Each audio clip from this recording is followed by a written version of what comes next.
Does your brain keep you up at bedtime? I'm Catherine Nicolai, and my podcast, Nothing Much Happens, Bedtime Stories to Help You Sleep, has helped millions of people to get consistent, deep sleep. My stories are family-friendly, they celebrate everyday pleasures, and train you over time to fall asleep faster with less waking in the night. Start sleeping better tonight. Listen to Nothing Much Happens, Bedtime Stories to Help You Sleep with Catherine Nicolai on the iHeartRadio app, Apple Podcasts, or wherever you get your podcasts. From iHeart Podcasts, these are the whistleblowers. I wasn't just going to sit silently by. Somebody needs to just give everybody the whole truth. You take your questioning black self and get it on up out of my facility. If you speak out, you will pay. He should be prosecuted. When power corrupts, conscience is the last line of defense. I'm Miles Taylor. Listen to The Whistleblowers every Thursday on the iHeartRadio app, Apple Podcasts, or wherever you get your podcasts. You've thought about online education, but your money and time are valuable. Columbia Southern University ranks among the top 1% for affordability and has embraced online education for 30 years. Visit columbiasouthern.edu. According to College Scorecard's 4-year distance-only U.S. colleges, December 5th, 2022, based on rate per credit hour among Title IV accepting fully online 4-year universities. Hi, listeners. Welcome back. I'm Nedra Glover-Tawwab, and you need to hear this. In this week's call, we will be talking to a mom about setting boundaries with her parents. This is one of the harder topics for us adult children. It can be really challenging when our parents have views that we may not support, or we have views that they don't support. And advocating for our needs may mean that their needs are unmet. There are situations that concern safety in this call today, and I'd love for us to listen and talk about what are the things we can do when safety is a concern in our relationships with others. One thing to remember about setting boundaries is they are unique and personal. And sometimes our boundaries are so unique that we have so many questions about them. Is this the correct boundary? Am I saying this the right way? Is this situation a situation where you would place a boundary? But there are no rules, and many things come up in life. There are, new things presented. And as soon as you feel like, oh my gosh, I have boundaries mastered, there is something different that occurs. So boundaries will change in your relationships with others. New boundaries will appear, and it's just a continuous practice. It's not that you're bad at boundaries. It can just be that this is a new situation that you haven't considered. This is a new situation that we need new boundaries for. Today, we'll hear a case from a caller who has an issue with how her parents store guns in their home. We can protect our kids even when other people are saying, oh, you're being overprotective. You're trying to keep them away from everything. There are instances where we're actually not protecting them enough.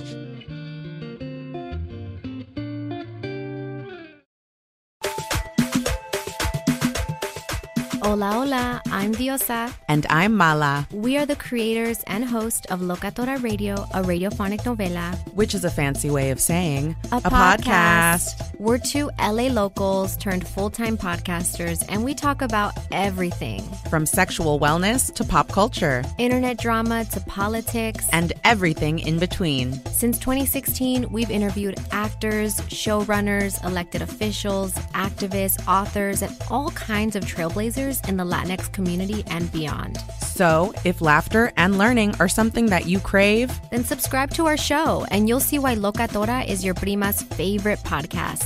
Listen to Locatora Radio as part of the My Cultura Podcast Network, available on the iHeartRadio app, Apple Podcasts, or wherever you get your podcasts.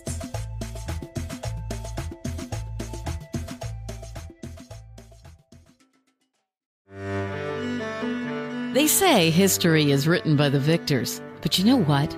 They left out a hell of a lot of juicy stuff. Take Abe Lincoln's assassination. Did you know a young couple was sitting right next to him when he was shot?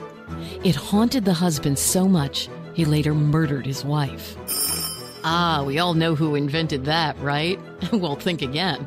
Truth is, Alexander Graham Bell stole the idea for the telephone and then claimed it as his own.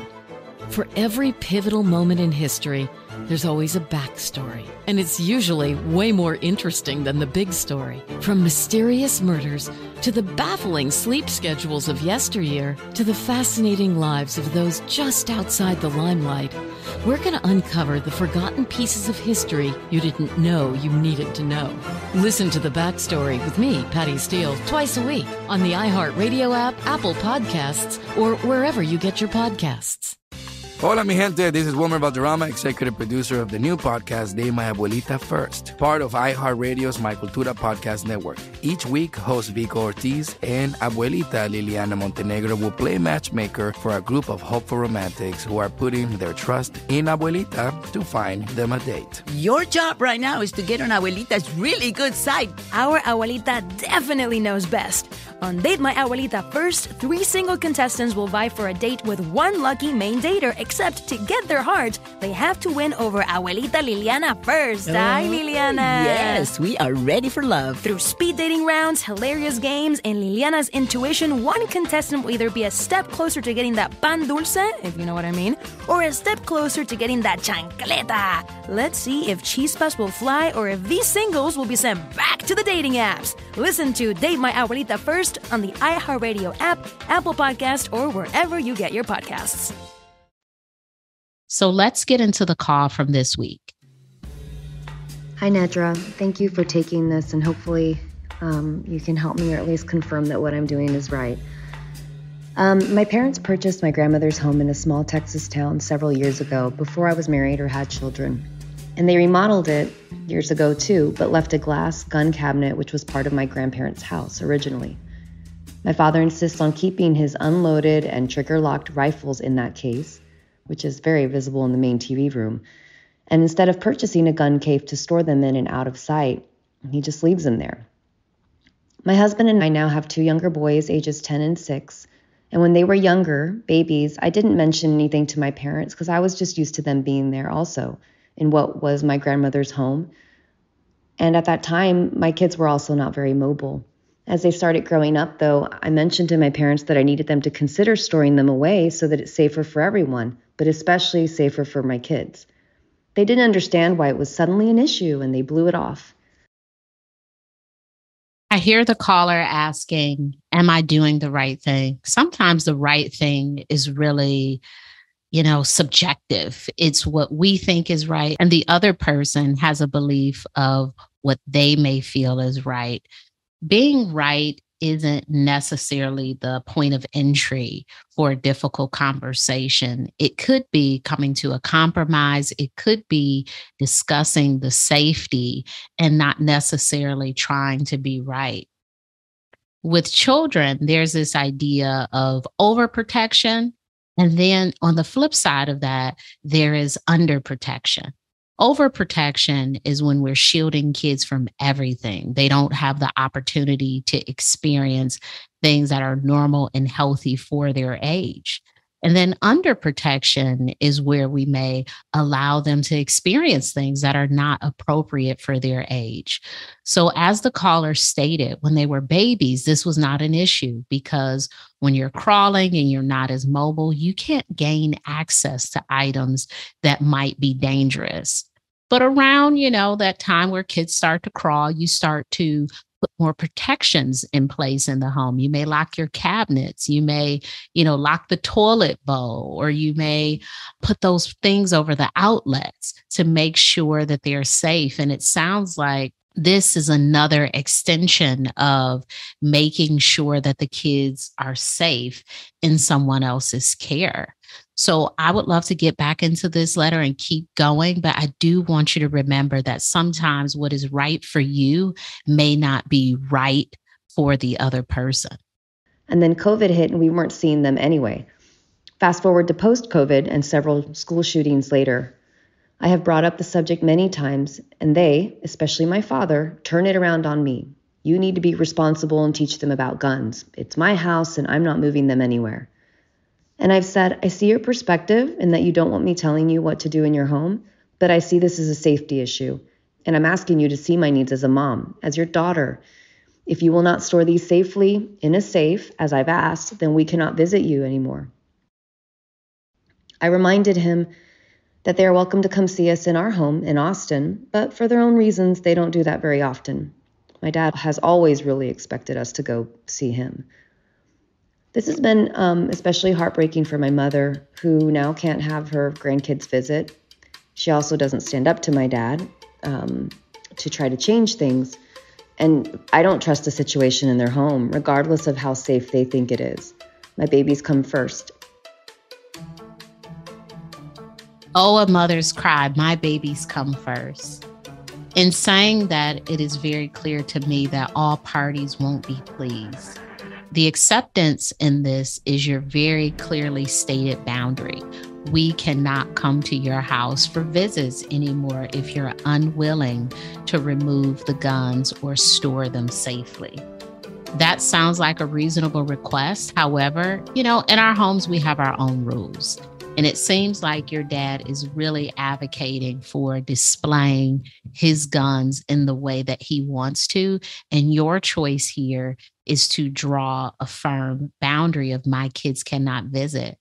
I love what your dad said about talk to your kids about it, because that's a really important thing, especially in this day and age. There are so many school shootings and gun violence incidents. So gun safety overall should be a conversation with kids. I know now that even in school, they're having these intruder drills and they're having these safety drills in school. So kids are already learning about guns. So your dad has a point there, talking to them about not just gun safety, but also the dangers of guns and having those conversations with their friends' parents. You may want to know if they have guns in their homes or other family members. So this is a conversation that extends beyond your parents. It's an important conversation to have with adults who your kids may have a relationship with. So keep going with this conversation. I think it's very healthy to talk about this in an open way with your kids, especially as they are entering the world. And know that, with kids having these safety drills now, my kids told me, we have these drills for the bad guys. And so they already know so much about what bad guys are and guns and these sorts of things. So as an extra precaution, you may want to have those conversations and continue in your very clearly stated boundaries. I love that despite the discomfort of having this conversation with your parents, you were willing to do it for the safety of your children. Kids don't always understand what we say, they understand what they see. And so even having the conversation of this gun is dangerous, don't touch it. How many times do we still do things that we're not supposed to do out of curiosity? So even placing, if they were to go to your parents' house, even placing the responsibility on them to protect themselves with that item, it is misplaced responsibility. It's not up for a kid to say, okay, this is the dangerous thing that I need to stay away from, as much as it is the adult's responsibility to say, this is dangerous and I will protect you from it.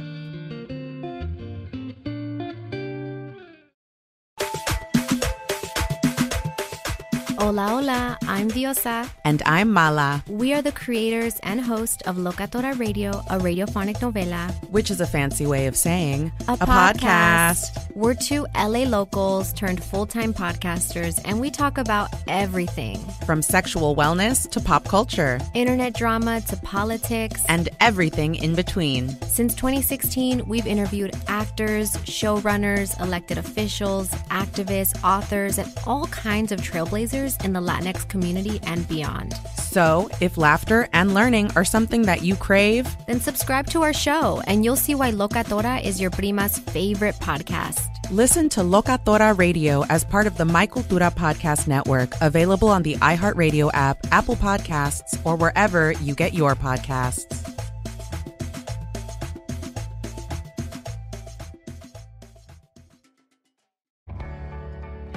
With all the chaos and turmoil in the news, it feels like we never get to hear about the good happening in our world.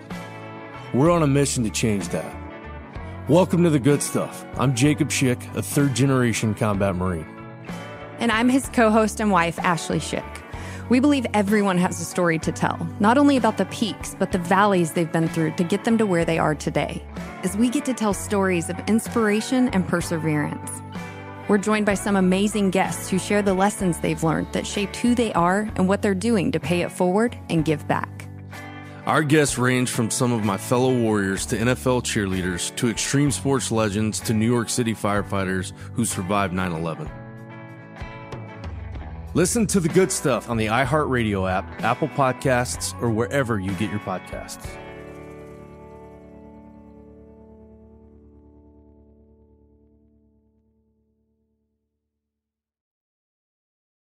Hola, mi gente. This is Wilmer Valderrama, executive producer of the new podcast, De My Abuelita First, part of iHeartRadio's My Cultura podcast network. Each week, host Vico Ortiz and Abuelita Liliana Montenegro will play matchmaker for a group of hopeful romantics who are putting their trust in Abuelita to find them a date. Your job right now is to get on Abuelita's really good side. Our Abuelita definitely knows best.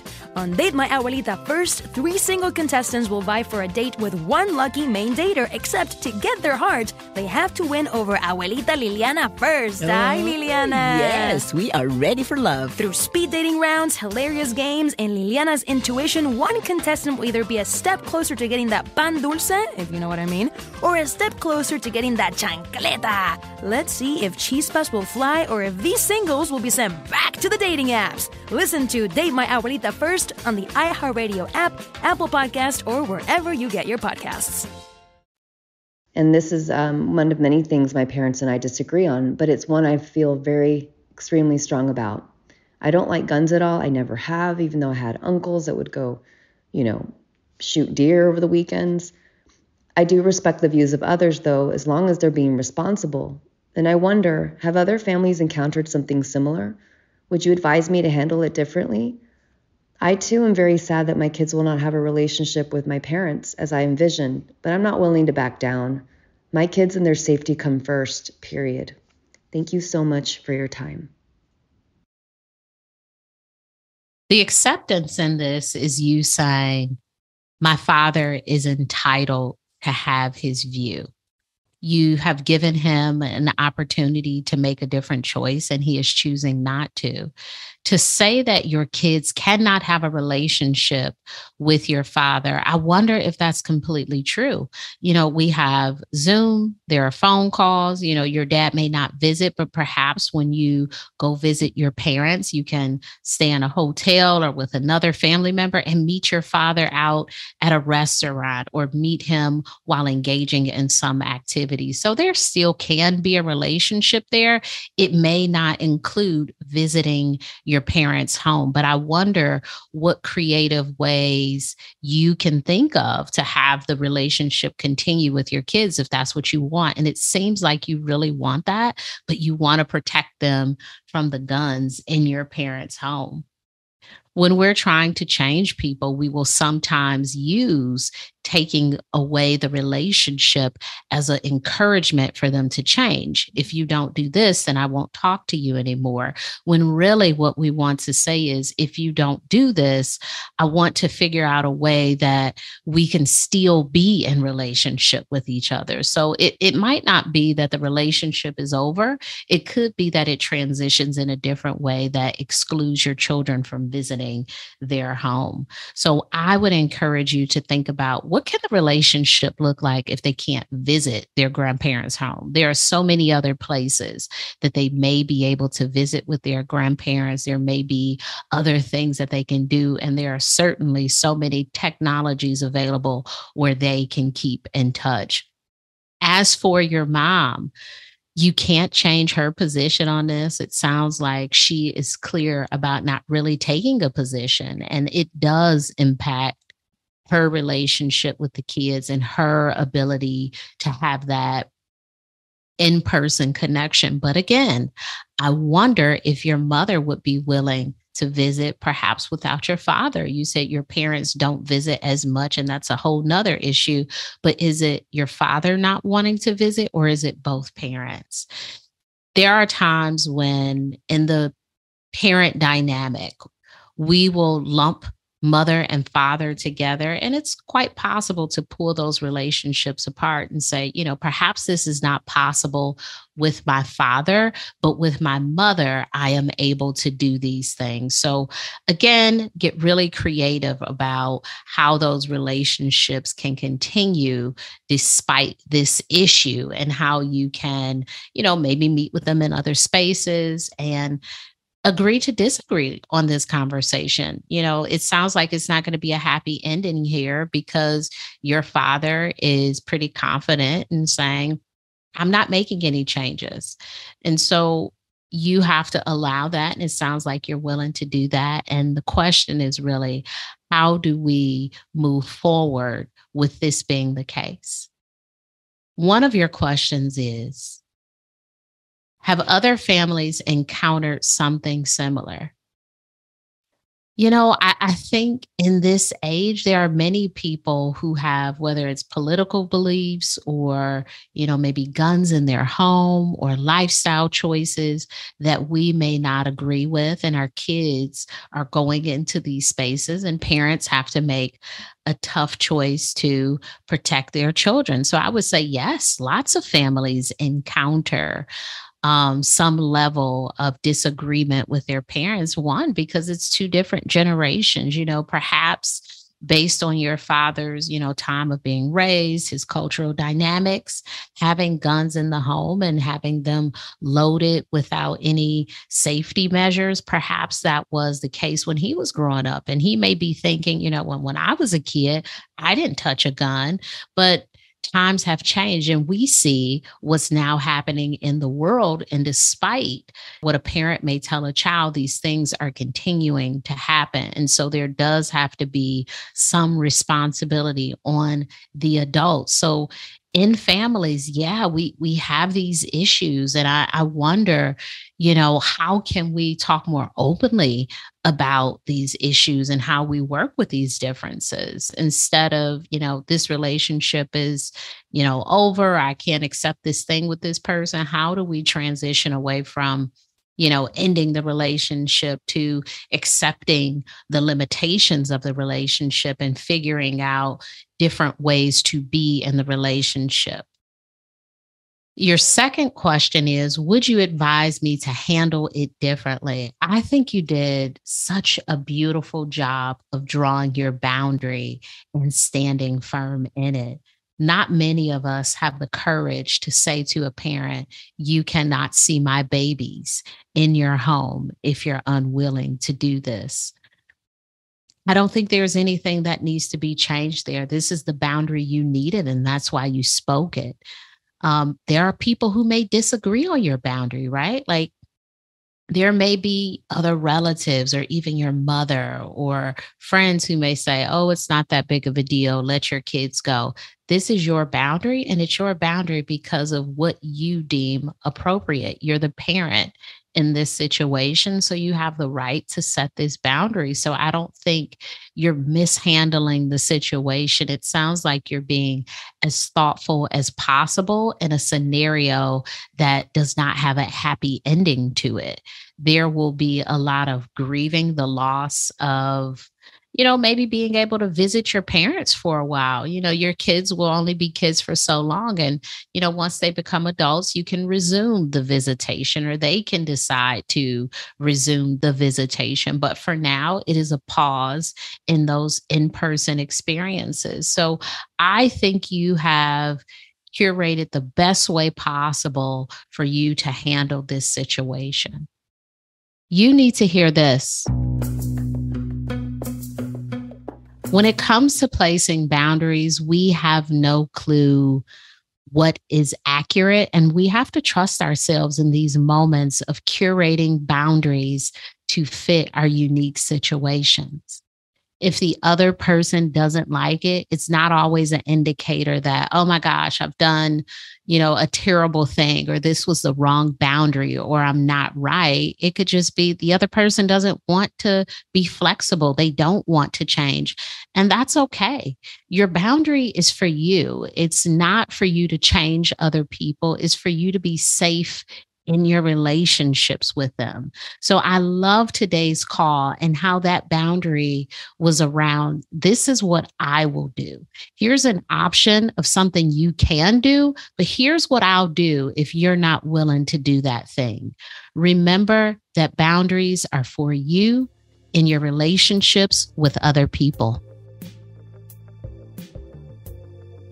You Need to Hear This is an iHeart production hosted by me, Nedra Glover Tawwab. Our executive producer is Joelle Monique. Our senior producer and editor is Mia Dawn Taylor. Send us a voice memo with your questions about boundaries and relationships at youneedtohearthis@iheartmedia.com. I'm really interested in people who want to talk more about frenemies, postpartum, and father-son relationships.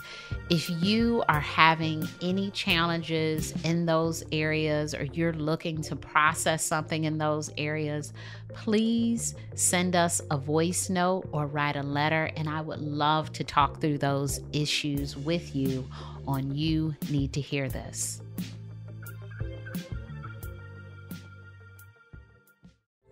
Does your brain keep you up at bedtime? I'm Catherine Nicolai, and my podcast, Nothing Much Happens, Bedtime Stories to Help You Sleep, has helped millions of people to get consistent, deep sleep. My stories are family-friendly, they celebrate everyday pleasures, and train you over time to fall asleep faster with less waking in the night. Start sleeping better tonight. Listen to Nothing Much Happens, Bedtime Stories to Help You Sleep with Catherine Nicolai on the iHeartRadio app, Apple Podcasts, or wherever you get your podcasts. From iHeart Podcasts, these are the whistleblowers. I wasn't just going to sit silently by. Somebody needs to just give everybody the whole truth. You take your question in black self and get it on up out of my facility. If you speak out, you will pay. He should be prosecuted. When power corrupts, conscience is the last line of defense. I'm Miles Taylor. Listen to the whistleblowers every Thursday on the iHeartRadio app, Apple Podcasts, or wherever you get your podcasts. Hello, this is Laverne Cox. I'm an actress, producer, and host of The Laverne Cox Show. Do you like your tea with lemon or honey? History-making Broadway performer Alex Newell. When I sing, the Holy Ghost shows up. That's my ministry, and I know that well about me. That's the tea, honey. Whoever it is, you can bet we get into it. My guest and I, we go there every single time. I can't help it. Listen to The Laverne Cox Show on the iHeartRadio app, Apple Podcast, or wherever you get your podcast. You get your podcast.